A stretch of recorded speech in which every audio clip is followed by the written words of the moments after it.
시간이 되었으므로 2024년 6월 7일 금요일 아침 예배를 시작하겠습니다. 다 같이 주의 기도로 시작합니다.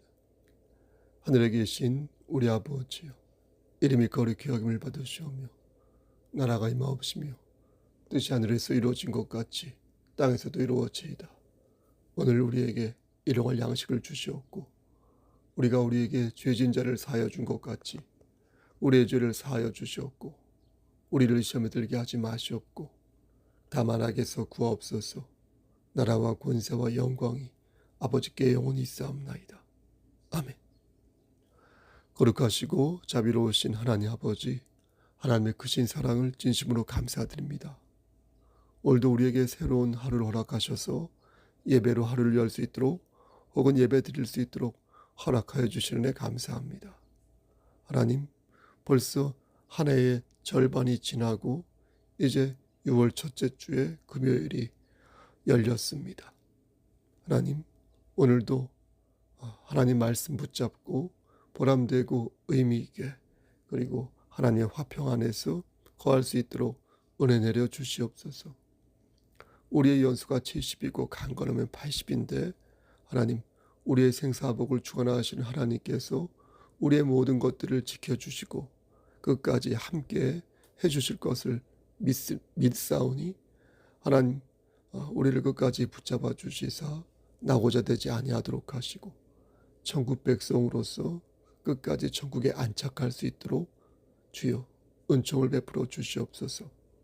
우리 교회 공동체가 맡겨진 사명을 잘 감당하여 먼 훗날 하나님께 칭찬 듣는 교회 공동체 될 수 있도록 하시고 각 교회 지체들도 정말로 충성을 다하여 순종하는 마음으로 하나님을 기쁘시게 하는 삶을 살아 훗날에 천국에 이를 때에 하늘의 상급이 많이 쌓여질 수 있도록 도와주시옵소서. 우리의 자녀들에게 우리의 부모님에게 함께 하시고 인도하시사 영육의 강건함을 지켜주시고 저들이 사망의 음침한 골짜기로 다닐 때에 해를 두려워하지 아니하도록 주께서 늘 눈동자처럼 지켜주시옵소서. 특히 심신이 연약한 지체들에게 함께 하셔서 영육의 강건함을 허락하여 주시옵소서. 모든 말씀 예수 그리스도인 받들어 감사하며 기도드렸사옵나이다. 아멘. 하나님 말씀 보겠습니다. 베드로전서 4장 8절 말씀입니다. 베드로전서 4장 8절 말씀, 신약성경 제성경으로 381쪽입니다. 베드로전서 4장 8절 말씀 다 찾으신 줄 알고 봉독합니다. 무엇보다도 뜨겁게 서로 사랑할지니 사랑은 허다한 죄를 덮느니라. 한 번 더 읽습니다. 무엇보다도 뜨겁게 서로 사랑할지니 사랑은 허다한 죄를 덮느니라. 아멘. 하나님, 이 말씀을 들어 사용하여 주시옵소서. 예수님의 이름으로 기도드렸사옵나이다. 아멘. 오늘 강서를 제대로 하려면 기본적으로 하나의 배경 지식이 있어야 할 것 같습니다. 바로 교회의 직원에 대한 정의인데요. 직원. 교회 헌법에서 교회 직원을 어떻게 정의하고 있는지 말씀드려야 오늘 본문의 메시지를 여러분들에게 바르게 대언할 수 있을 것 같습니다. 교회 헌법에서 정의하는 교회 직원은 크게 세 가지로 구분하여 정의합니다. 하나는 항존 직원으로 목사와 장로, 집사이니, 그럼 모든 집사가 항존 직원인지 물을 때 그렇지 않습니다. 왜냐하면 여기에는 하나의 단서가 붙기 때문인데요. 그것은 이들을 안수로 임직했다라는 것입니다. 그러니까 목사와 장로와 안수 집사가 바로 교회의 항존 직원인 것입니다. 두 번째로 임시 직원이 있습니다. 교회의 사정에 의하여 안수 없이 직원을 임시로 들 수 있는데 예컨대 전도사는 안수를 못 받았지 않습니까? 또 권사도 마찬가지죠. 우리 송수교회는 김한종 강도사님이 여기에 살짝 해당하는데 제가 살짝 해당한다고 말씀드린 이유는 교회에서 청년부를 맡아 셀 리더로 계시지만 별도의 사례를 하지 않기에 그렇습니다. 그리고 목사고시 합격하긴 하였으나 결정적으로 안수를 받지 않았기에 혹은 못했기에 항존 직원이 아닌 것입니다. 그럼 안수를 받으면 모두 항존 직원이 될 수 있을까요? 그건 아닙니다. 그것은 교회의 법과 규칙에 따라 공동회의에서 별도의 과정을 거쳐야 하는 것이니 우리 송석교회에는 항존직으로서의 직원은 현재 담임 목사인 저와 양인선 장로님 그리고 두 안수 집사만 항존직인 것입니다. 그럼 항존직이면 뭐가 좋은가요? 이에 대해서는 오늘은 따로 말씀드리지 않겠습니다. 다만 섬기는 마음으로 있는 것이니 하늘의 상급을 많이 받는 게 가장 큰 유익이자 장점이라고 말할 수 있지 않을까요? 여기서 한 가지 다음과 같은 궁금증이 생길 수 있습니다. 장로님과 안수 집사님 두 분이 항존직이라면 왜 그분들은 담임 목사님처럼 그러니까 저처럼 생활비를 받지 않는 것일까요? 답은 명료합니다. 만약 그분들이 교회 일을 생활 전반에 하는 거라면 교회는 마땅히 그분들의 생활을 보장해 줘야 할 것입니다. 마찬가지로 담임 목사인 제가 교회 일을 등한시하고 그의 삶 중심에 저의 삶 중심에 교회 일보다 다른 일을 우선으로 한다면 저는 담임 목사로서의 책임을 등한시하는 것이기에 공동회의에서 합당한 공정으로 저희 생활비를 조정할 필요가 있을 것입니다. 그러니 교회의 형편 아래서 중요한 것은 교회의 형편이죠. 교회의 형편 아래서 기본적으로 일한 만큼 그의 생활을 보장하는 것이니 항존직에 대한 예우는 그 답이 명료한 것입니다. 이 정도로 해놓고 본격적으로 강서를 시작해 보겠습니다. 우린 작년 12월 17일에 공동회의를 통해 여러 내용을 결의했습니다. 그것을 문서로 만들어 필경대회 위에 꽂아 놓았는데 이름하여 2023년 공동회의 회의록이 그것입니다. 거기에 결의된 여러 내용이 있는데 그 내용 중 하나가 김부석 장로님의 직분에 관한 것이었는데 오랜 기간 예배에 출석하지 않은 장로님을 어떻게 하기로 했냐면 송석교회 장로의 직분을 취하하되 대신 장로직 자체는 박탈하지 않기로 결의했습니다. 이는 송석교회의 직원으로서 그 직함을 제하겠다는 것이지 하나님이 주신 장로직 자체를 취하하겠다는 것이 아니었습니다. 이렇게 말씀드리면 어떤 사람은 어떻게 하나님이 주신 직분을 교회가 마음대로 취하할 수 있냐라고 말하는 사람이 있는데 그럼 저는 안수를 받으면 아무도 손댈 수 없는 무소불위의 존재가 되는 겁니까? 라고 그에게 묻고 싶은 것입니다. 그렇지 않죠. 죄는 누구나 지을 수 있으며 그래서 누구나 회개하여 죄사함을 받을 수 있는 거 아닙니까? 그러므로 안수를 받았다고 해서 그를 견책하거나 권징할 수 없다고 생각하는 것은 매우 위험한 생각인 것이요. 성경적으로 볼 때도 오직 하나님만 무음하시다는 그 원칙에 위배되는 생각인 것입니다. 그러니까 이렇게 말씀드리는 저 역시 견책과 권징의 대상이 될 수 있으니 비단 이 문제는 장로님이나 안수 집사에게만 해당하는 바가 아니라는 것을 말씀드리는 것입니다. 여기서 우리가 꼭 기억해야 할 교회의 책벌에 관한 원칙이 있습니다. 여러분 그것이 무엇입니까? 그것은 바로 교회의 왕이며 머리 되시는 분이 우리 주 예수 그리스도라는 것입니다. 아멘. 그리고 그러한 위치에 계신 주님께서 교회 직원들에게 교회 정치를 할 수 있도록 권한을 주셨다는 것입니다. 그럼 구체적으로 성경 어디에 이러한 말씀이 있는지 찾아보면 대표적인 말씀이 마태복음 16장 19절 말씀인 것입니다. 이 말씀은요. 베드로가 예수님을 그리스도시요 살아계신 하나님의 아들이다 이렇게 고백한 후에 예수님에게서 들은 축복의 말씀인데 내용은 다음과 같습니다. 내가 천국 열쇠를 너에게 주리니 네가 땅에서 무엇이든지 매면 하늘에서도 맬 것이요 네가 땅에서 무엇이든지 풀면 하늘에서도 풀리리라 하시고 예수님께서는 그러니까 베드로에게 천국 열쇠를 주셨는데 이 천국 열쇠가 무엇입니까? 바로 교회의 직원이 갖는 권리라는 것입니다.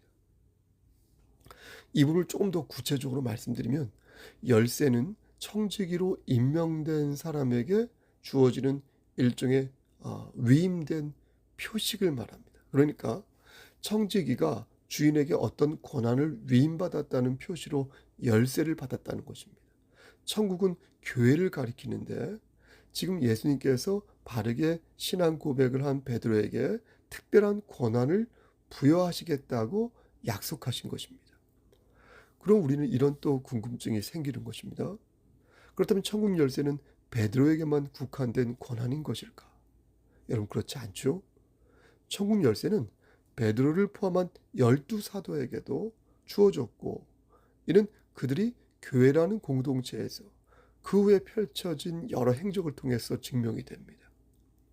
나아가 이는 그리스도 교회 전체에 해당하는 것이니 그 이유 또한 복음을 증거하면서 견고하게 세워지는 교회 공동체의 모습을 통해서 증명이 된다는 것입니다.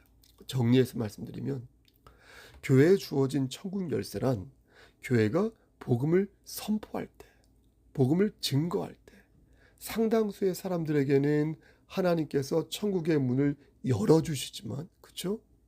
또한 상당수의 사람들에게는 하나님께서 천국의 문을 그들에게 열어주시지 않는다는 것입니다. 그러니까 누구는 천국 백성이 되고 누군 천국 백성이 될 수 없다는 것입니다. 하나님께서 하신다는 거예요. 그럼 하나님께서 다 알아서 하신다는 것인데 굳이 교회의 천국 열쇠를, 청지기의 천국 열쇠를 저 같은 사람에게 천국 열쇠를 맡기신 이유가 있으실까요? 저는 그래서 교회의 직원의 역할이 스피커에 있다고 보는 것입니다. 스피커, 말하는 사람. 만약 일개 목사나 신부가 천국문을 열어주고 천국문을 닫는다고 한다면 어찌 그를 청직이여 직원이라고 말할 수 있겠습니까? 그는 청직이나 직원이 아니라 교회의 주인이 되는 것 아닙니까? 하지만 분명히 교회의 머리는, 교회의 주인은 우리 주 예수 그리스도라 말씀하셨으므로 교회의 직원은 청직인 것이지 주인이 아닌 것입니다. 그럼 교회가 복음을 선포하고 복음에 관계된 어떤 일을 이렇게 실행할 때 전 교인이 다 움직여서 결정해야 하는 것일까요? 그게 현실적으로 어렵다는 것입니다. 우리가 국회의원을 뽑고 대통령을 뽑고 그들에게 어떤 선거로요, 투표로요, 그들에게 어떤 권한을 주어서 헌법적 직무를 이렇게 수행하게 하는 이유는 그들의 자질과 수고를 인정하기 때문에 그런 거 아닙니까? 그런 차원에서 교회는 불가피하게 교회 정치가 있어야 하고 이러한 정치는 교회의 순수성과 평화를 증진하고 필요한 건징을 강화하는 데 있어서 필요한 장치가 된다는 것입니다. 가끔 교회 무용주의를 주장하는 사람들이 있는데 교회 공동체가 무리를 일으킬 때가 있죠. 말썽을 일으킬 때가 있죠. 하지만 그렇다고 해서 교회 공동체 자체가 필요 없다고 보는 것은 문제라는 거예요. 그것은, 그러한 생각은 소탐 대실, 벼룩을 잡기 위해 초가상간을 태우는 과격한 발상인 것입니다. 그러니까 문제가 있으면 그것을 고쳤을 생각을 해야 되는 것 아니겠습니까? 고쳤을 생각을 하지 않고 아예 통째로 버리겠다는 발상은 오히려 쉽게 문제를 해결하겠다는 그런 무사안이라는 생각이요. 성령님의 역사하심을 기대하는 그리스도인의 올곧은 모습이 아닌 것입니다. 다시 한번 정리하면 하나님께서는 복음을 전하고 성례를 시행하며 성도들의 영적인 복지를 위해 각고의 노력을 다해야 한다는 취지로 교회에 천국 열쇠를 허락하셨다. 그리고 이를 행사하는 데 있어서 교회 정치가 발동되어 교회 직원들이 그 부분을 집중적으로 행사하는 것이다. 이렇게 이해하시면 되겠습니다. 그러나 교회 직원들이 그것을 행사한다고 해서, 저나 장로님이나 안수 집사들이 그것을 행사한다고 해서 교회 지체들의 의사를 묵인하거나 무시할 수 있는 것은 아니니 우리 성서교회가 그래서 매달 대표들끼리 대표회를 갖고 분기별로 재직회를 하며 유임으로 대치할 때도 있지만 연말에 공동회의를 반드시 하는 것도 이런 차원에서 실시하는 교회 정치인 것입니다. 그리고 주보 광고 소식란에 제 이메일 주소와 번호를 적어서 언제든지 소통하기를 바라는 것도 이런 차원에서 상보적인 교회 정치의 중요성을 말씀드린 것입니다. 근데 여기에서 우리가 꼭 기억해야 할 말씀이 있으니 바로 그 말씀이 오늘 본문이라는 것입니다. 베드로는 소아시아에 흩어진 여러 교회를 향하여 다음과 같은 말을 합니다. 무엇보다도 뜨겁게 서로 사랑할지니 사랑은 허다한 죄를 덮느니라. 무엇보다도 뜨겁게 서로 사랑할지니 사랑은 허다한 죄를 덮느니라. 여러분, 이 말씀이 교회 공동체에 왜 중요하겠습니까? 여러분 보십시오.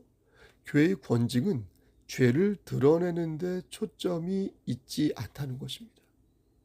그를 정죄하기 위해 권징하는 게 아니라 그가 잘 되기를 바라서 권징한다는 것입니다. 그를 구렁텅이에 밀어넣기 위해 견책하는 게 아니라 그가 죄를 회개하고 다시 주의 품으로 돌아오기를 바라서 교회는 권징을 한다는 것입니다. 그래서 사랑은 허다한 죄를, 많은 죄를 덮는다고 말씀한 것입니다. 만일 이 말씀을 무시한다면 교회는 문제가 일어날 때마다 분쟁이 일어날 것이고 정말로 시시콜콜한 사소한 일로 서로를 원망할 것이며 그래서 결국 마귀가 쳐놓은 올가미에 걸려 넘어지고 말 것입니다.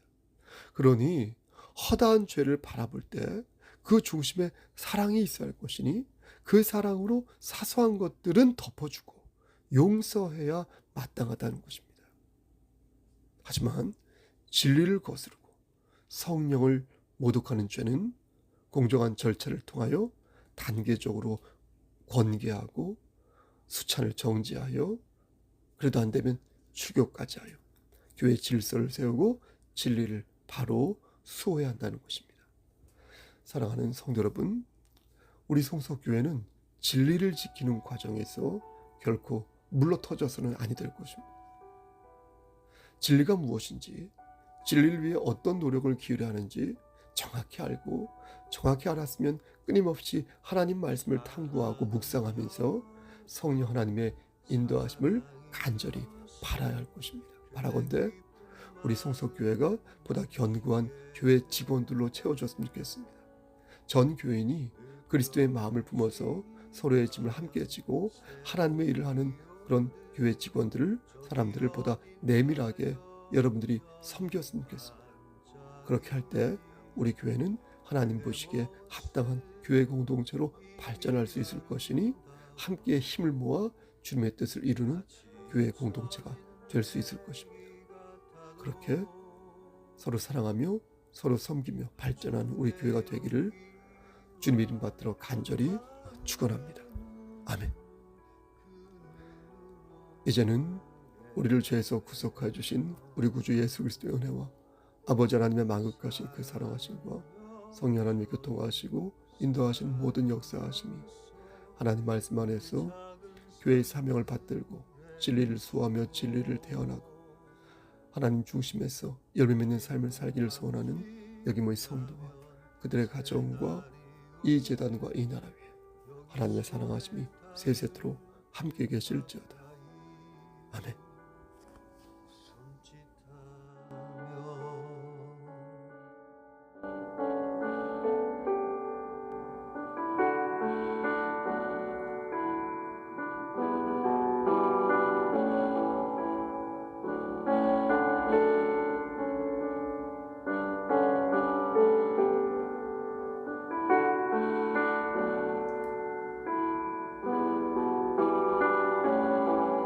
그대 모습 이미 아름다워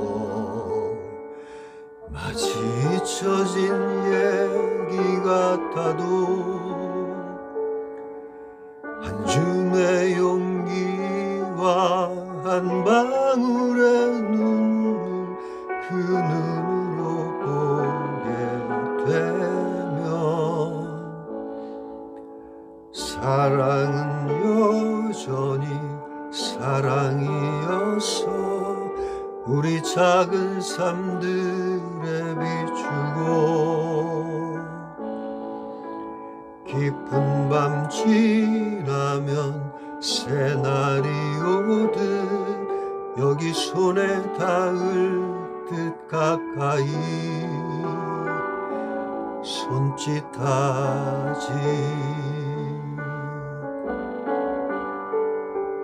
사랑은